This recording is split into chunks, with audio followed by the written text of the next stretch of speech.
Hey YouTube, it's your girl Lexi Jade and I'm back with another video. And just like the title said, today I'm going to be giving you some real life tips for any boss babe, entrepreneur girl trying to start her journey, trying to get it kick-started, whatever it may be. That's what today's video is going to be about, so yeah, let's go. Girl to my side, kicking me another ring. Soon as I fall asleep, you're the face in my dreams. And if it wasn't real, give me another pill. If I have to say bye, I'd rather do it while I'm high. Maybe this time. So a few things, these tips that I'm giving are tips that I have real life experienced. I've lived them. They're things that like looking back in the past, I would say I've been an entrepreneur for honestly years and years and years. I am what they call, which I just found out what this term was, I am what they call a grifter, I guess. If you followed my journey, I feel like I do kind of bounce from niche to niche. They're niches that I feel like line up with whatever I'm actually experiencing. So, you know, you probably see me do gym content and fashion content, beauty content, but they're all things that really make up who I am and like the kind of different things that I do. And I'm just trying to definitely move towards a more authentic version of me, and especially the content I put out. I want to be authentic. So I was watching different YouTubers today and I was like, you know what? I feel like the sauce that people give comes so easy to them. So I want to give the sauce that is just like duh. For me, it's duh. You know what I mean? Like when I tell the people, it's like duh to me, but it's really insightful to others, and I want to do that for others. So I had to write it down on my iPad because obviously I'm filming on my phone. So I feel like I should just jump right in. I feel like these are things that have made me successful, things that I've learned. And when I say successful, I'm not necessarily saying like I'm making 6 figures a year off of being an entrepreneur, being freelance, whatever I do. I'm saying that it's things that this is a job that I do 100% of the time, that I get by, I enjoy doing it, and it's not a typical 9 to 5. If you don't know, I'm a social media manager and content curator. So I can make a whole separate video about what I actually do for work, but this video is going to be about what I have learned. I have people text me all the freaking time and about like, what do I do? How did I do it? People text me like, can you give me some motivation? Which I think is a crazy thing to just inbox somebody. But the first thing I always tell people is that they need to know their skills. Like, you need to know what you have to offer, because I think that some people think like these little skills are just such small things, but a lot of people want to pay for your skills without you even knowing it. Honestly, I could just start off like one of my part-time jobs when I was in college. It was as an office manager for a dance studio, like a kids dance studio, and it was like I just needed something. Like I was applying for jobs on Indeed. I was working nightlife and I wanted to stop doing that as much, so I just like, this was the first place that actually called me back, and it was really random, but my role expanded so much to the point where when I moved, my role was different. My pay was way bigger because I had these skills, which were, you know, small stuff like being able to work Canva and make a really pretty presentation, being able to create newsletters, being able to get content for her social media and post it, CRM, customer relation management. And a lot of these skills too, these aren't even skills that I would say were like sharpened when I met her. They were skills that got better over time, but I knew what my skills were. I provided them, and then by the time it was time for me to honestly leave, I became such an asset to her that, you know, my roles expanded. So knowing what you're good at. Tip number 2, change the content that you're consuming online. If you really think about it, like I say we, but I guess my life is different than everyone else's. A lot of us spend a lot of time on our phones. You can like literally go to your settings and see what your screen time is, and I'm sure it's in the double digits daily. Think about if you change the types of content you're watching. Like, you know, some girls watch baddies and they watch fight videos all day, or maybe you watch gaming videos, and it's no shade to any of that, but if you like literally replace that shitty content that you're consuming with educational content, and it don't necessarily got to be like how to be an accountant. It can literally be other people sharing their journeys and other people sharing how they did whatever they did. If you like switch that out regularly, you'll see a huge difference. Like, you'll really expand your mind. You are the content you consume. In our day and age, you are the content you consume. I was watching this YouTuber today, her name's Jazz, and she was saying like, let me phrase this correctly. When you get on TikTok and you have your For You page, you can say, oh, I want to start watching more lash videos. I want to start da-da-da-da. Like, you can say that out loud, and you can maybe even search it a few times, but TikTok understands you. They know what you're actually stopping to watch, and they know what actually interests you. If you're not making a conscious effort to switch the content you're consuming, whether you like it or not, it's going to be bullshit all day. You need to make an effort to switch that stuff out. When I started my entrepreneur journey, like when I started taking it serious, I wasn't even watching like, you know, whatever. First thing I started watching was Oprah. because I wanted to like really, like, I know that sounds so corny. I used to be like, when people were like, oh, I watch Oprah, I'm like, girl, how old are you? But I really loved Oprah, and I really felt like it expanded my mind so much, because the point of her show, the Oprah Winfrey Show, that's the one I'm really talking about. She was just bringing on all different kinds of people who lived all different kinds of lives and were going through all these different kinds of problems. And it just really opened my eyes so much. And then too, she used to have people come on all the time. Like, there was a lady who was on the show who, like, she had a really bad relationship with money, and she basically spent through her entire family savings account. Her kids didn't even have health insurance.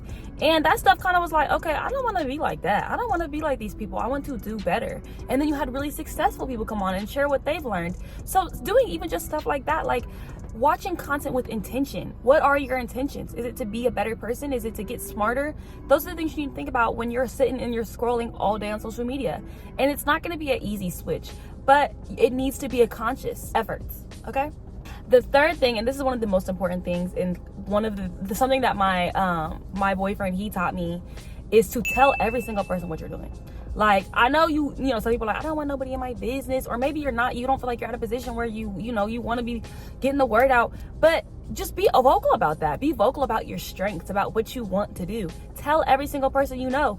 I got my job because I went to this New Year's party with my boyfriend, and I met this girl, and she ended up, she was telling me that she's a trainer, and I said, girl, I need a trainer. We ended up training. She's, we're gonna know each other. I'm saying, yeah, like I want to do social media management. I did a little bit of it with my last job, and I was just kind of talking to her about that. Her best friend happened to have a social media consulting business, and that's how I got put on. So just tell people about it. Like, just be like, yeah, I want to do this. I'm pretty good at this, and I think about I want to do this. Not only are you kind of, getting the word out, but also even just having those conversations, you're getting to know yourself better, and also you're getting better at pitching yourself, which was one of my other tips. But I'm gonna just go into it now. Like, goes back to the first one, knowing your skills. You need to know what you're good at and be able to tell people in an eloquently way. How ironic, I can't even say it.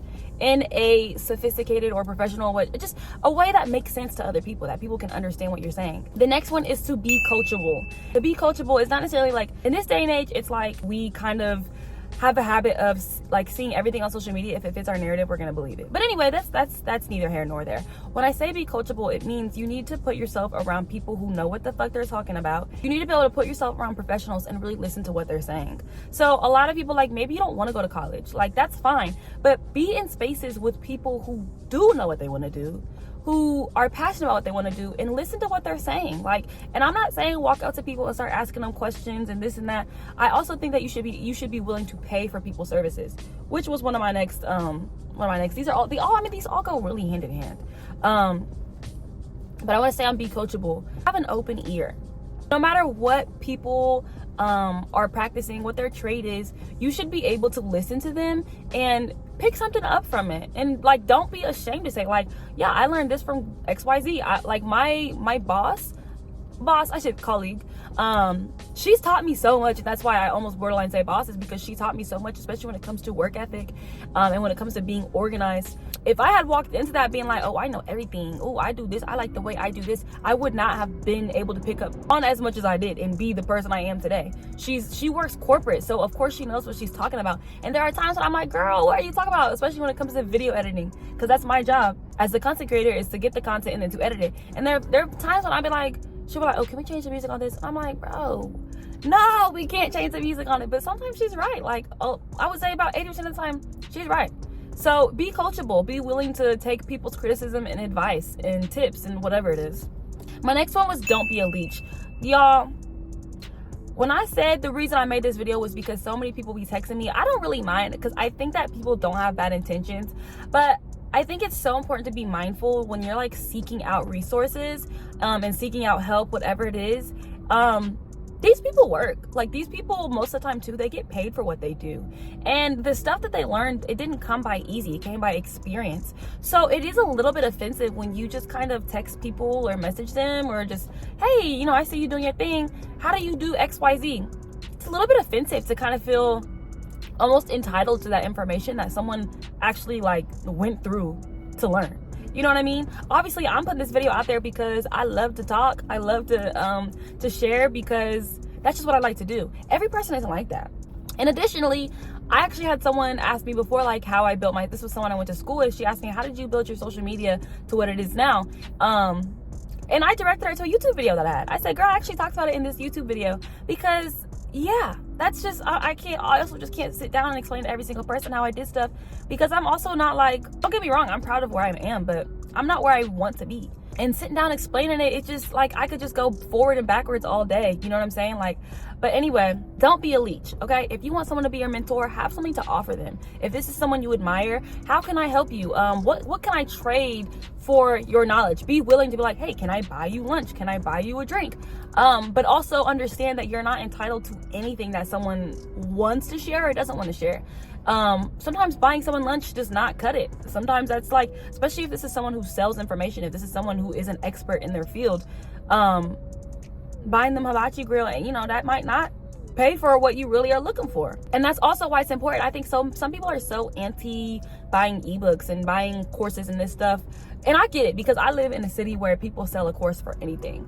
And the point of a lot of people's courses is to make you buy more courses. I get that. I went to college. I know some people, you know, they think college is a scam. If you have that mindset, you're never going to learn, because there is a lot of really, really good information. I mean, books have existed for thousands of years. You think every person who wrote a book is just making shit up?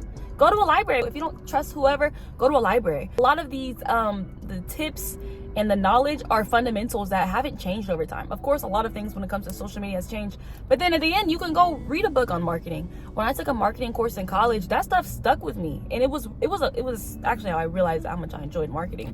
But anyway, be willing to invest in the education, and be willing to buy someone's course on whatever it is, like even social media and content creation. I actually paid for this girl's course, and I didn't get her boot camp, but she had really good, there's options for anything. You can really buy a course for anything, or you can go to the library and learn about it. And my final tip is to be delusional and dream big, okay? When I say be delusional, I've been delusional since I could remember, but I have switched what that means. A lot of us girlies, when we say be delusional, we're talking about me. Forget all that. Be delusional about your future. Have huge dreams and big aspirations. Y'all don't understand, like I said, like, I'm not even gonna give you the whole sauce, but just know everything that I have now is something that I manifested. I journaled about it, like, very specifically. I got very detailed about it.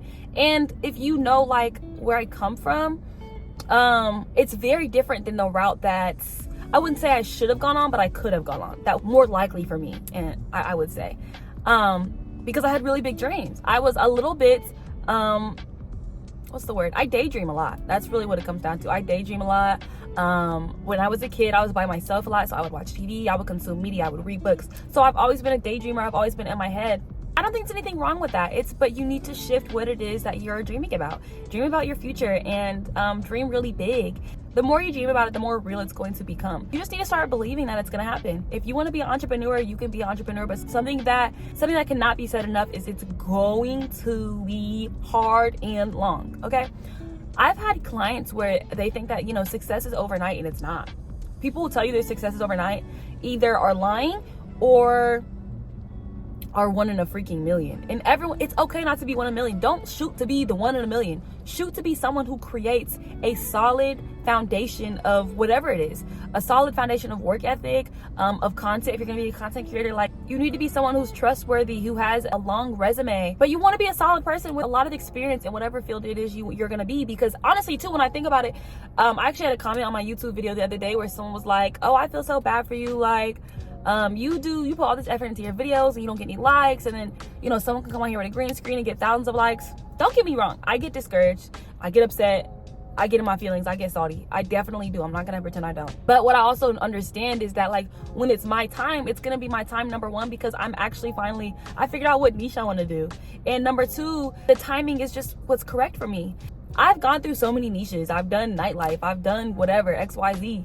If my life took off in any other point, it would not be where I wanted to be. It would not be in a place that I wanted it to be in. Like I said, like, I used to do nightlife, and I used to dance, and I used to do all that stuff, and that was on my social media. Like, that was a part of my brand at the time, whatever. Even though I was young as hell and I was just trying to figure it out, I made that my brand, whatever. If I had just popped off one day, if like Drake decided that was when he wanted to hit me up and like my stuff, and I just became this overnight sensation, that would have been my brand. And that's not who I like today.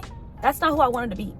Even back then, I knew that wasn't something I wanted to do forever, but I was making that my brand and I was getting followers off of that, and it was kind of like a cash cow for me. But that's not who I want to be in the long run. So just be patient and be willing to put a lot of time into it. Don't quit your day job. Keep the job you don't like until whatever business it is not only able to replace that income, but making more. Because the thing about being an entrepreneur too, it's not always going to be steady up. It's going to go up and down. You're going to lose clients. You're going to get fired. The product you use is going to, the vendor isn't going to work anymore. Maybe certain products you use, the vendor is oversaturated. Everyone got that vendor and now you want to start from square one. It's going to happen. It's just important to be prepared about it. And I feel like in my next video, I should talk about how to be prepared and how to take care of yourself as a content creator, as an entrepreneur. I'll think about that. But comment something below that you want me to talk about, guys. My content's all over the place, but one thing about it, I'm always be authentic. So thanks so much, guys, for watching. Make sure you're following my Instagram. Make sure you're following my TikTok. Instagram's gonna be the best though. That's where I really keep it real with y'all. It's where you can see what I really do every single day, what my life looks like, how it's not cap, y'all. This is my life. I do whatever the hell I want and I love it. So thanks so much, guys, for watching. I really appreciate the support more than you know, especially if you're still watching 4 years in. I love you guys. Bye. Go to my side, give me another ring. Soon as I fall asleep.